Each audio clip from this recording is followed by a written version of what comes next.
Oi, gente, tudo bem? Hoje eu trouxe para vocês um clássico da literatura inglesa, O Morro dos Ventos Uivantes, da Emily Brontë. Ela tinha 29 anos quando ela escreveu essa obra e ele foi publicado um ano depois, em 1848. E como lá no século XIX era muito mal vista as obras, os escritos de mulheres, ela vai acabar usando um pseudônimo masculino, que se eu não me engano era Alice Bell. Alice Bell, o nome que ela utilizou para publicar essa obra. Já é domínio público, ela se encontra disponível na internet. É só você colocar ali o Morro dos Ventos Uivantes PDF, que vão aparecer vários arquivos. Esta minha edição aqui, ela é bem novinha, ela é da Martin Claret e ela foi me presenteada lá no meu aniversário de 52 anos pela minha amiga Jussara. Ó, ela faz uma dedicatória aqui bem bonita. Muito obrigada, Ju. Um beijo grande. E hoje eu vou contar para vocês o que aconteceu aqui nesse universo sombrio, misterioso que ficava lá a mansão do Morro dos Ventos Uivantes. Mas antes eu quero falar um pouquinho da Emily Brontë. Quem foi essa menina, essa escritora e por que ela acabou escrevendo apenas um livro, né? A gente tem que lembrar que nós estamos lá no século XIX. Essa menina foi a quinta filha de um casal, eles tiveram 6 filhos ao todo. O Patrick foi o único homem e depois várias meninas. Teve a Maria, a Elizabeth, a Charlotte, a Inácia Emily e a caçulinha, a Anne. Acontece que a mãe vai falecer quando a Emily tinha 3 aninhos, gente. E como é que um pai com 6 filhos ia dar conta disso e mais da comunidade, né? Ele era pastor, ele pregava, ele cuidava de acervos de livros, então ele chama uma tia para ajudar. E essa tia era muito austera, muito braba. Aquele lar que era feliz acaba se transformando num quartel-general. Crianças por si só são seres ali inventivos, criativos, que adoram brincar. O que a tia acaba fazendo? Despachando as meninas mais velhas, a Maria, a Elizabeth e a Charlotte, para um internato. Só que lá as meninas passam frio, passam fome, gente, assim, ó, muito triste. Crianças pequenas no internato longe da família, já tinham perdido a mãe e agora estavam perdendo o convívio dos irmãos e também do pai. Quando a Emily tem 6 anos de idade, a tia manda ela também para esse internato. E aí o que acontece? Tá tendo ali um surto de febre tifoide. As 2 mais velhas, a Maria, a Charlotte, pegam a febre tifoide e a Maria vem a falecer. O pai resolve trazer todas para casa, né? E aí a Elizabeth também morre. Só sobrevive a Charlotte e a Emily. E o pai resolve que não vai mais mandá-las para colégio internato nenhum. E ele acaba contratando uma babá. E essa babá ela vai ser homenageada aqui pela Emily. A babá vai ganhar o nome de Nelly, que é a babá que vai contar histórias para aquelas crianças, vai ajudá-las em sua educação. A Emily, ela vai crescendo, né? Ela vai se tornando uma mocinha muito inteligente, né? Muito esperta, só que tímida, muito tímida. E a Charlotte, ela sobreviveu à febre, ela agora já é uma escritora, ela resolve ir trabalhar, lecionar na Bélgica. E ela convida a irmã para ir junto. A Emily vai, mas ela não aguenta muito tempo longe de casa, ela não fala com ninguém, ela é muito tímida. Então a Emily resolve voltar para casa. E aí a Anne, que é a caçulinha, então vai no lugar da Emily para ficar com a Charlotte, que nesse período da vida já estava se transformando numa mulher alcoólatra. Essas 3 irmãs, a Charlotte, a Emily e a Anne, as 3 gostam muito de escrever. E a Emily fica escrevendo versos, poemas lindos. A Charlotte, sempre querendo proteger as irmãs, ela manda os versos da Emily para um poeta. E os poetas ficam maravilhados, quem lê ali os versos dela ficam maravilhados. E eles dizem que ela tem muito talento, né? Que ela deve continuar escrevendo. a tia morre, né? E com o dinheiro que elas herdam da tia, elas resolvem fazer uma publicação, pagar, né, as custas editoriais, e elas publicam um livro de poemas das três irmãs, da Anne, da Emily e da Charlotte. Só que, gente, só vendem 2 cópias, né? Então aquilo não ajuda, mas elas resolvem não desistir da carreira literária e cada uma delas então vai se dedicar aos seus escritos, às suas produções. E então a primeira e única obra da Emily é O Morro dos Ventos Uivantes, uma obra muito densa, muito sofrida, que vai trazer aqui a personagem Catherine. E agora eu vou contar para vocês que foi que aconteceu nessa história. Começa lá no ano de 1801, com a chegada do Sr. Lockwood. Ele está arrendando uma propriedade que se chama a Granja Cruz dos Tordos. Ela fica a 6 quilômetros da propriedade O Morro dos Ventos Uivantes. Ele vai lá, ele bate na casa do Sr. Heathcliff, que é o dono da mansão O Morro dos Ventos Uivantes, né? Se apresenta como um novo locatário e tudo, conversa ali com o proprietário e já se convida para voltar no dia seguinte. Ele retorna no dia seguinte para a mansão do Morro dos Ventos Uivantes, ele janta com a família e na hora de ir embora ele olha, tá caindo uma nevasca, tá frio. E aí ele pensa, não vou caminhar 6 quilômetros para lá. Ele pede ajuda, né, para como é que ele chega na casa dele, que ele tá meio perdido, né, mas parece que ninguém quer ajudar. E aí ali começa uma confusão, uma gritaria, uma discussão. Nisso começa a sangrar o nariz do Sr. Lockwood. E aí tá uma confusão toda, a cozinheira aparece, né, joga água ali no pescoço do homem que tá sangrando. E aí o Sr. Heathcliff diz que então ele pode ficar. Manda dar um copo, uma bebida alcoólica para ele se acalmar, né? E a cozinheira vai levá-lo, gente, no quarto da Catherine. Catherine já está morta, que é uma irmã postiça do Sr. Heathcliff. E aí no capítulo 3 a gente tem o seguinte relato. Enquanto me conduzia para o andar superior, ela me recomendou que eu ocultasse a vela e não fizesse barulho, pois seu patrão tinha umas ideias estranhas a respeito do quarto em que ela deveria me colocar, e nunca permitiria de boa vontade que alguém dormisse nele. Eu perguntei a razão. Ela não sabia, foi a resposta, porque ela só estava lá há 2 anos, né? Ele entra no quarto, que era da Catherine, tem lá as coisas dela e tem um diário. Ele começa a ler o diário e ele vai adormecer. Olha só o que diz na página 48. Tristes são as consequências de uma refeição péssima e de um péssimo temperamento. O que mais poderia ter me feito passar uma noite tão pavorosa? Não me recordo de outra que eu possa chegar a comparar como esta, desde que sou capaz de sofrer. Comecei a sonhar quase antes mesmo de perder a noção de onde eu estava. Achei que era manhã e eu havia saído para voltar para casa, tendo Joseph como guia, que era o zelador da propriedade. A neve se acumulava em muitos metros de altura em nosso caminho, e enquanto prosseguíamos com dificuldade, meu companheiro me aborrecia com reprimidas constantes por eu não ter trazido um cajado de peregrino, dizendo-me que eu nunca conseguiria chegar em casa sem um cajado desse tipo. Enquanto ele está sonhando, ele começa a ouvir um barulho, como se um galho estivesse batendo na janela do quarto. E aí ele pensa, não, eu vou ter que acabar com esse barulho, porque senão eu não vou conseguir dormir. E aí ele levanta, gente, e ele vai até a janela para tirar o galho para poder fechar o vidro, né? E quando ele tá lá com a janelinha aberta, em vez de galho tem uns dedos no peitoril da janela. E olha só, a moça com um tom de voz bem melancólico, ela diz, deixe-me entrar, deixe-me entrar. E o homem nervoso pergunta, quem é você?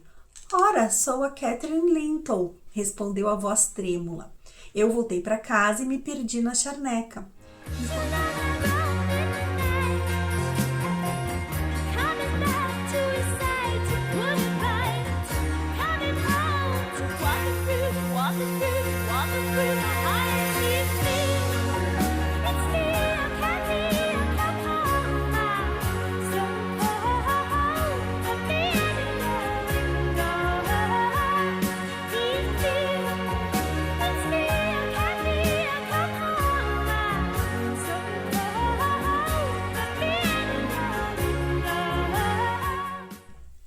mulher tinha se agarrado nas mãos dele, que estava tentando fechar a janela, né? E ela ficava dizendo, deixe-me entrar, deixe-me entrar.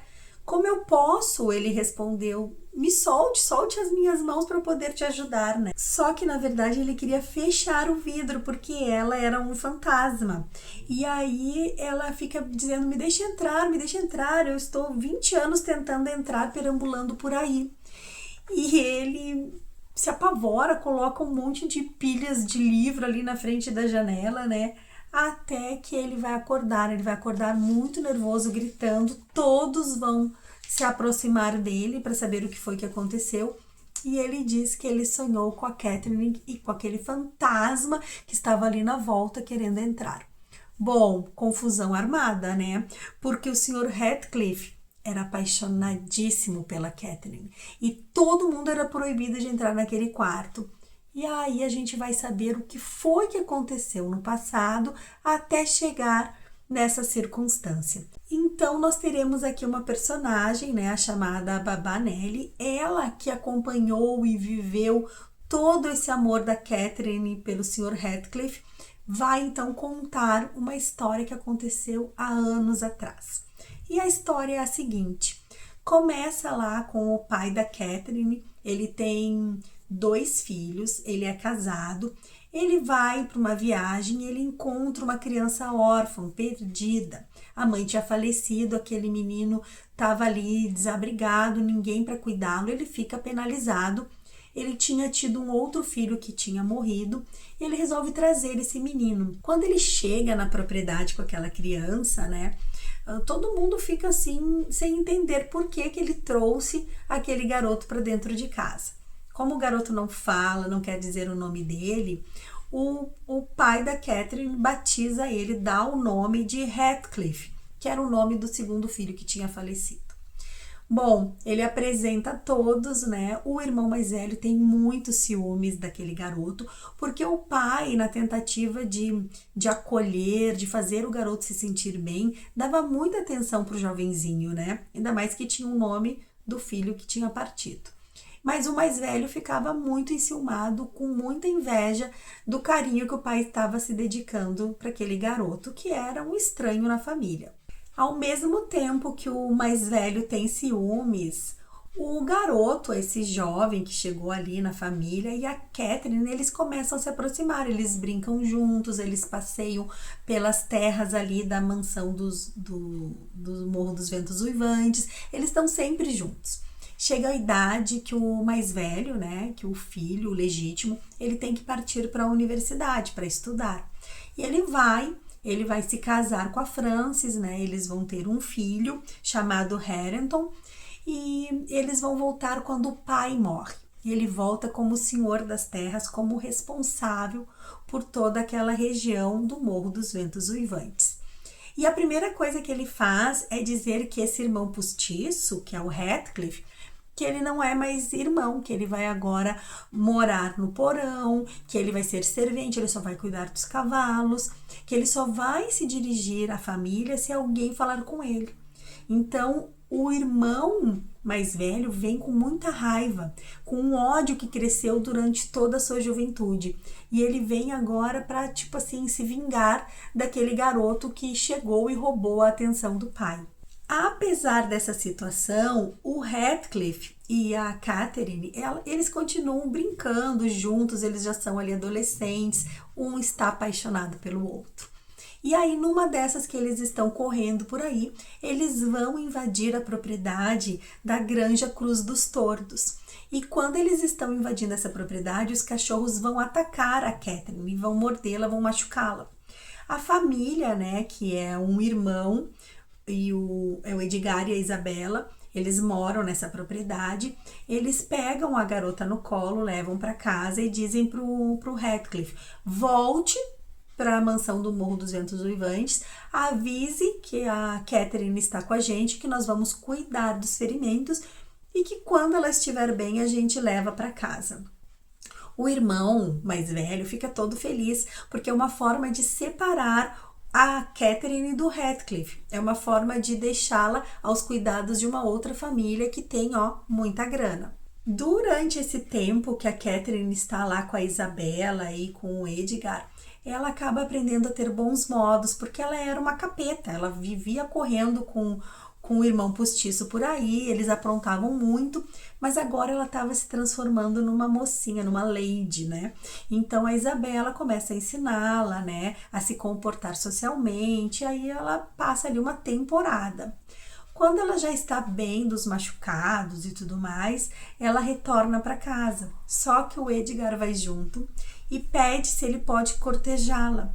E o irmão fica muito feliz, porque o irmão não quer a aproximação da Catherine com o Heathcliff. Ele prefere que a irmã se case, se relacione com alguém de posse, com dinheiro e também um meio social muito bom. Acontece que o Heathcliff, ele vai acabar ouvindo uma parte da conversa da Catherine. Ele não escuta tudo, ele não escuta quando ela diz que ama ele loucamente. Ele só escuta a parte que ela não sabe como ela vai fazer para ficar com ele, que as convenções sociais fazem com que ela case com o Edgar, mesmo amando o outro. E aí ele vai ficar muito enfurecido, com muita raiva, né, dela preferir o dinheiro, a posição social, do que o amor entre os dois. E ele vai embora. Ele vai, trabalhar, fazer muito dinheiro para poder voltar e fazer a sua vingança. E assim ele faz. Ele retorna anos depois, né, para poder ali, martirizar a Catherine e provocar ciúmes nela. Primeira coisa que ele faz, já que ele volta com muita grana, é chegar lá na granja, porque daí a Catherine acabou casando com o Edgar. Como ele fugiu, ele foi embora, ela não sabia o que estava acontecendo, ela acaba se casando com o Edgar e ela está grávida de uma menina. E ele chega, ele pega e pede a mão da Isabela em casamento só para provocar ciúmes na Catherine. Ela fica desesperada, ela se tranca no quarto, ela diz que ela não vai comer, ela começa a fazer greve de fome. E aí, gente, ela vai dar à luz e ela vai falecer. O Heathcliff, quando vê o estado da Catherine, quando vê a situação dela deplorável, que ela estava muito magrinha e tudo, ele se desespera. Ela é enterrada num dia, naquela mesma noite ele vai lá, desenterra o corpo dela, ele abraça, ele beija, porque ele se arrepende do que ele fez.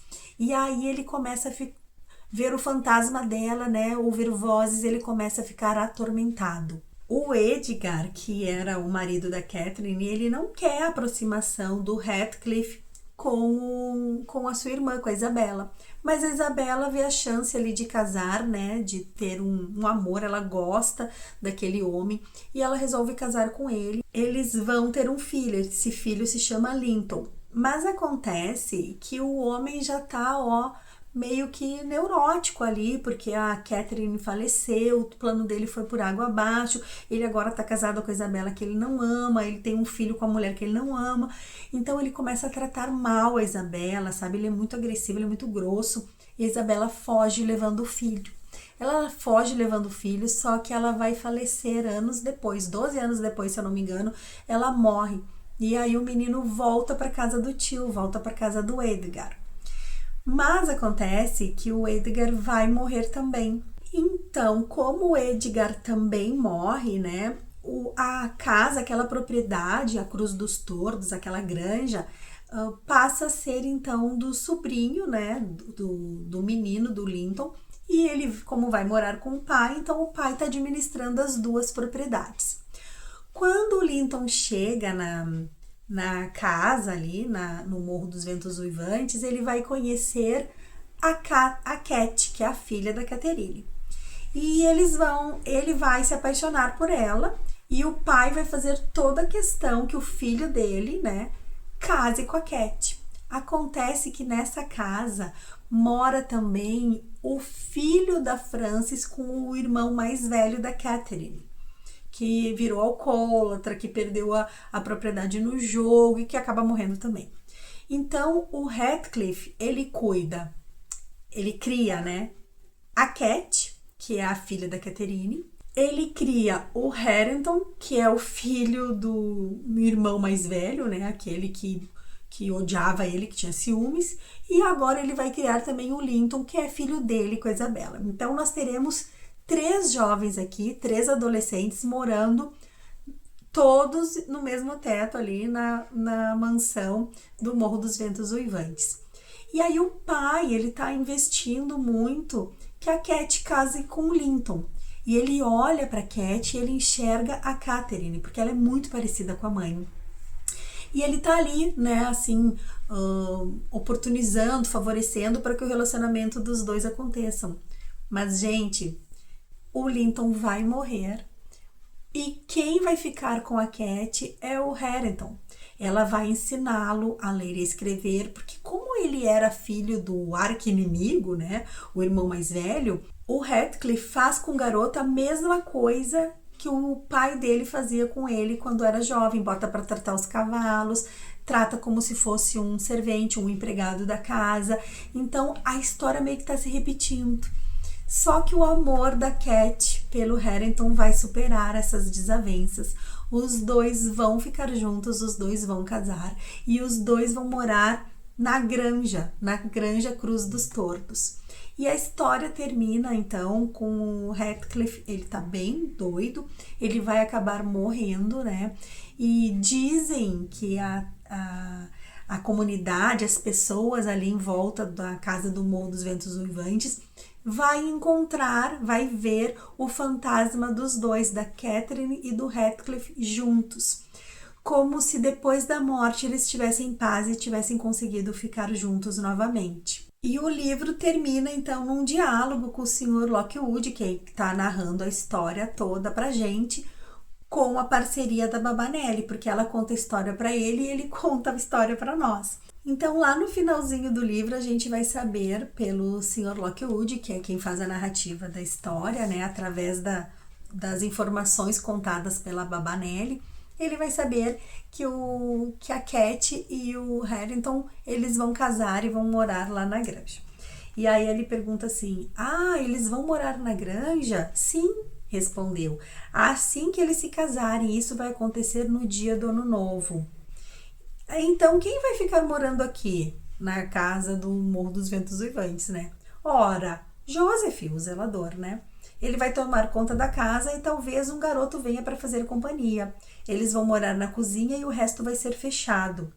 Para uso dos fantasmas, diz o Sr. Lockwood, porque, claro, né? Todo mundo fala que o Sr. Heathcliff e a Catherine ficam vagando ali pelas terras do Morro dos Ventos Uivantes. Não, Sr. Lockwood, fala a Babá Nelly, né? Eu acredito que os mortos estejam em paz. Não é certo falar deles com graça. Nesse mesmo momento, o portão do jardim faz um barulhão, né? Eles estão voltando, eles não têm medo de nada. Juntos, os dois enfrentariam até Satã. Aí o Sr. Lockwood se despede, né, da Babá Nelly, dos que entraram ali, que são os jovens, né? E ele começa a caminhada em direção à Granja dos Tordos, né? Minha caminhada para casa foi prolongada por um desvio na direção da igreja. Quando estava sob seus muros, eu percebi que a decadência havia feito progresso, mesmo em 7 meses. Muitas janelas mostravam fendas negras desprovidas de vidros. As telhas sobressaíam aqui e ali, além da linha de teto, para serem gradualmente destruídas pelas próximas tempestades de outono. Eu procurei e logo descobri as 3 lápides na encosta perto da charneca. A do meio, cinzenta e quase coberta pela urze, a de Edgar Linton, apenas suavizada pela turfa e o musgo que cresciam a seus pés. E a de Heathcliff, ainda nua. Eu permaneci perto delas um pouco, sob aquele céu tranquilo, vi as mariposas esvoaçando entre as urzes e as campânulas, ouvi o vento suave soprando entre o mato e fiquei pensando como qualquer pessoa jamais poderia imaginar um repouso inquieto para quem repousava naquela terra tranquila. Fim da história. Ou seja, no final, Catherine, Heathcliff e Edgar tiveram paz. É isso, gente. Espero que você tenha gostado da história de hoje. E se você não quiser ler o livro, que tem mais de 450 páginas, tem disponível na internet, ali no YouTube, os filmes, porque foram gravadas várias versões da obra, né? Então a gente vai ter filme lá bem antigo, filme mais recente, e o ano que vem, agora em 2026, tá saindo mais uma versão dessa história. A Emily Brontë, ela vai falecer aos 30 anos de idade, lá em 1948, precisamente no dia 20 de dezembro, às 2 horas da tarde. O irmão tinha falecido, ela também estava assim muito abalada, né? De todos os irmãos tinham sobrado a Charlotte, ela e a Anne. Então, depois da morte do irmão, ela fica assim bem triste, ela pega tuberculose, né? Ela não aceita tomar nenhum remédio, ela diz que aquilo é veneno e aí ela vai falecer em casa. No ano seguinte, morre a caçula, a Anne, e fica só a Charlotte. Diz a editora que, mandando uma carta, diz que a Emily estava organizando, escrevendo um segundo romance, só que esse livro nunca foi encontrado, né? Então acredita-se que alguns familiares ou a própria Charlotte, não se sabe quem, tenha queimado os escritos da Emily. É isso. Vou me despedindo por aqui. Desejo para vocês um abençoado domingo e que a gente possa se encontrar num próximo vídeo. Um beijo grande, fiquem com Deus e até lá. Tchau, tchau.